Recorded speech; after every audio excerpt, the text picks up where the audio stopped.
Let me tell you, I mean, you don't sit down and take about a year and a half of your life dedicated to telling a story. If it was not a significant time in my life, I would say it was the most significant time in my life because it gave me the start.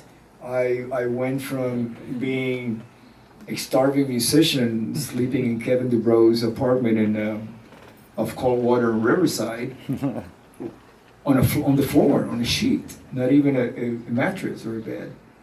And I went from that to upon auditioning that very same day to actually moving in with Sharon, her family. I say Sharon because Ozzy and Sharon were not really together at that time yet. Sharon was managing the band. Her dad owned the management company, Don Arden, and also the record company. So she was overseeing everything having to do with Ozzy on a day-to-day basis. And they took me in, but mainly 99% because Randy Rhoads trusted me because he already knew me.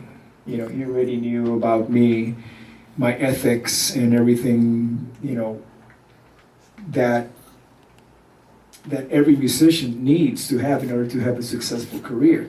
And I'm talking about the being trusted, the trust factor, you know, especially today more than ever.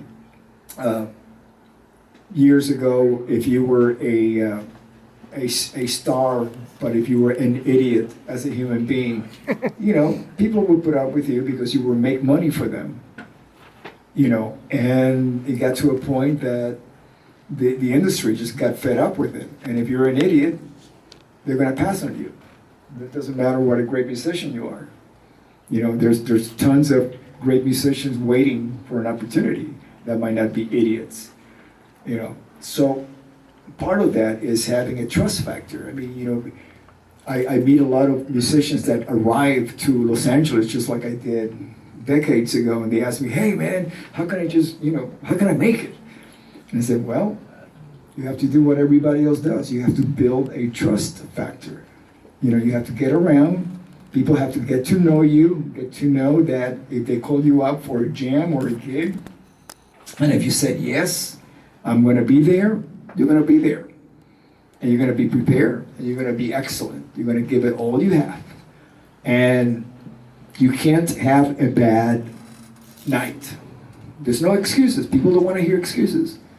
You know, you have to, if you show up, even if it's playing for free, there's a lot of that going on, but that's all right. That builds network. That builds like, you know, I know a lot of people that have done free jams for free, you know, all these jam nights that actually they lead to gigs.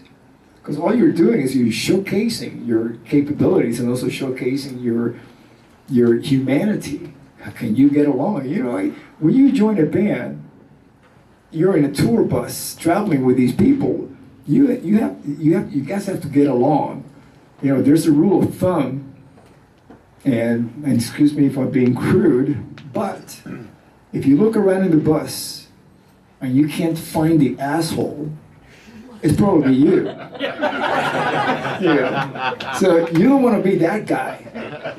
You know, you don't want to be the guy that everybody makes fun of because it can be really grueling on a tour bus, especially if it's a long tour and you're driving across country and people start making fun of people, and it happens. It happens in every band. You just don't want to be that guy. You know. Also, you must socialize. You know, but just be cool. You know, be a role model, basically. You know, and become irreplaceable. Because you're irreplaceable not only as a musician, but it will be a situation that if you're out of the band, everybody is going to miss you and is going to realize that the band is not going to be the same because you're not there anymore. You want to be that guy. That's you, without being overbearing, without trying to be better than anybody else. Just fulfill your role to the max. You know, be that guy that everybody calls up whenever they're looking for a certain musician. Also be the guy that people call and say, hey, do you know of a drummer or whatever they're looking for? Exactly. But also be careful because your reputation is on the line when you recommend somebody. So your circle of trust, the more trustworthy you become, the smaller your circle of trust becomes because you trust less people, but you become more trustworthy, which is ultimately is what you really want, and being trusted will get you a gig quicker than, being the greatest guitar player or musician in town. Yes, you have to have those qualities, and it's not just in a band, extends to your whole life. Being a family person, the way you treat your family, the way you treat your friends, and so on. Rudy, I have a question